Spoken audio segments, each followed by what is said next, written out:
عارف يعني إيه تبقى عندك رسالة وتفضل مأجلها؟ مش علشان مش مهمة، لأ، علشان فاكر إن الوقت لسه قدامك. الرسالة دي كانت موجودة من شهور. كل مرة أفتح الموبايل أشوفها وأقول بعدين. مش دلوقتي، لما أبقى فاضي، لما أبقى رايق. ما كنتش أعرف إن بعدين ممكن تخلص فجأة.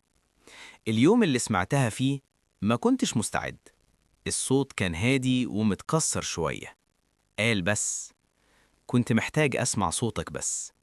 ولا عتاب ولا زعل ولا لوم، بس جملة بسيطة كسرتني. ساعتها فهمت إن في حاجات لو اتأخرت ثانية بتضيع للأبد، وإن في أصوات لما تسكت مش بترجع.